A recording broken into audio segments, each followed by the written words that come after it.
Welcome back. Okay, y'all, so we are continuing yesterday's reading. We were talking about things that you can kind of take for speedy hair growth, and yesterday we mentioned kind of like supplements, but not so much natural ones. Yeah. So today we are talking more like herbs that you can take in particular for speedy hair growth. My name is Tiana. I do all kinds of things on this channel. Following my micro locs journey is the biggest thing. I am celebrating my 2 years locked, so that's super exciting. So I have plenty of shorts to get to you all, and I will do a sit down, go through the pictures and let you see how they have changed in the 2 years and my thoughts, all of that fun stuff. I do have other lock journeys on here, like my sister's lock journey. She transitioned from waist length natural to locks. My niece's lock journey, who is only 5 years old, so you get to see a little girl who has locks in her journey. So yeah, a lot of locks, but natural hair tutorials, head wrap tutorials, all kinds of stuff. But I do have other cool stuff too, like singing videos, sewing videos, because I really love to sew. A little bit of stuff about teaching, because I am a full-time teacher. So we have a lot going on. If you're interested in any of those things, go ahead and subscribe to the channel. Give me a thumbs up. All of that fun stuff. But let's get into it. Let's get into our reading today. All right, so we are doing herbs for hair growth. Like I mentioned before, I am reading this book called Grow Black Hair Long Using the O'Hara Method. I read this book maybe about 10 years or so ago, if not more. Yeah, a long time ago. When I was a teenager, and it just really sparked me and encouraged me to kind of take care of my hair.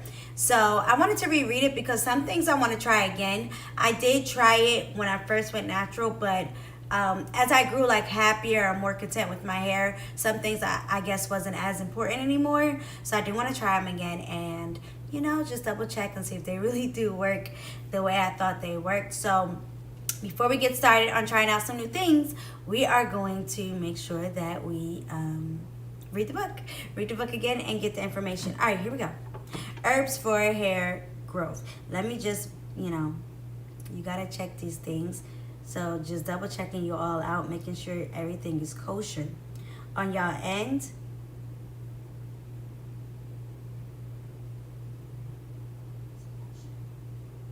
And let's get into this book. So yesterday I kind of read the beginning. So we're just saying how the 3 previous supplements are effective for increasing hair growth, but natural herbs can be extremely potent and extremely beneficial as well. So if you prefer that type of thing, then that's better for you. And of course, it doesn't have the stabilizers, the fillers in it that make it last for a long shelf life. So here we go. The first herb is Horsetail Grass. I have heard of this. I have never tried it. I have heard of it. And I may have at one point tried like some hair growth herb that had it in there for like 2 days. And I can't remember why I stopped or whatever the case may be. But let's read about it. So the author says, from my personal experience with using horsetail grass, I found it to be one of the strongest and fastest producing herbs. So when first experimenting with it as a solo herb, my hair filled in where there was a very thinning center part. With continued use, I found my roots growing very thick within a matter of weeks. Horsetail grass grows as a wild plant in Northern America. It is known as a medicinal plant for kidney infections and as a diuretic, I believe it's called. Right. It is known for its high levels of silica, which is also known to add strength and thickness to the hair, and it improves blood circulation and increases nutrients to your hair. Number 2, Braddock Root. Another well-known herb is Braddock Root. Again, I've heard of it. My grandmother is really big on herbs. I've heard of it, but I don't know if I know of it for hair growth. So this is new.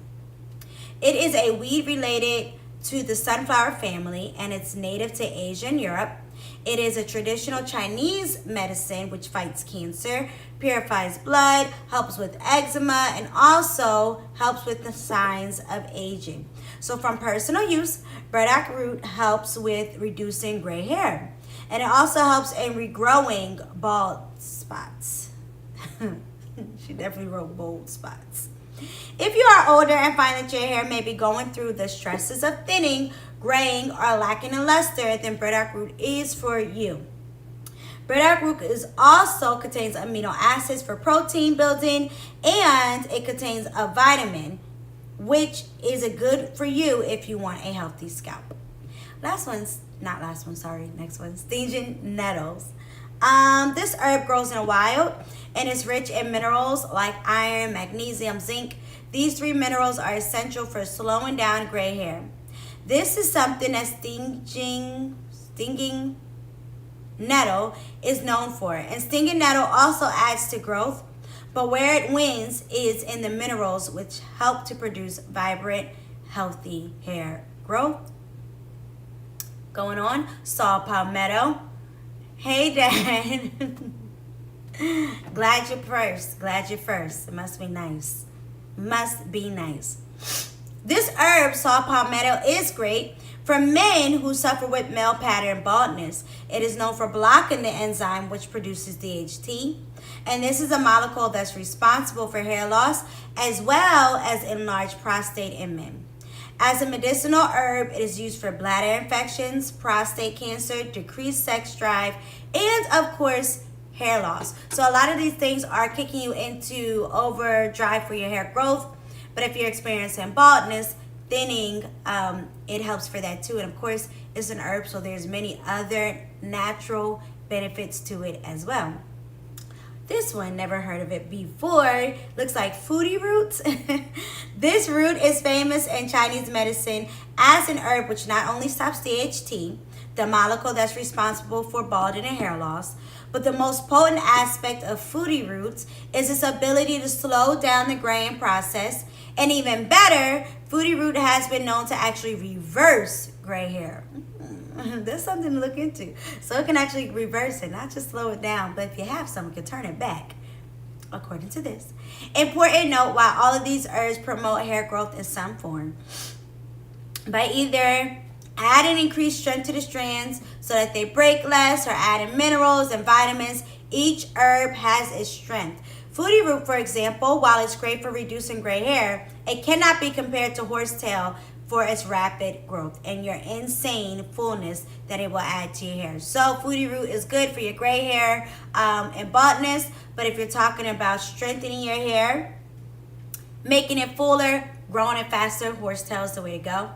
Also, not to underestimate the power of herbs because they are natural. If you're taking medication of any sort, please make sure to cross-reference with your physician.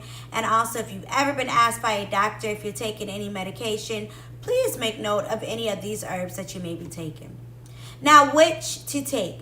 Decide on what outcome you want. So for older people who are experiencing thinning hair or baldness, you may want to combine some of the herbs. Choose 1 or 2, follow the directions and the amount to take.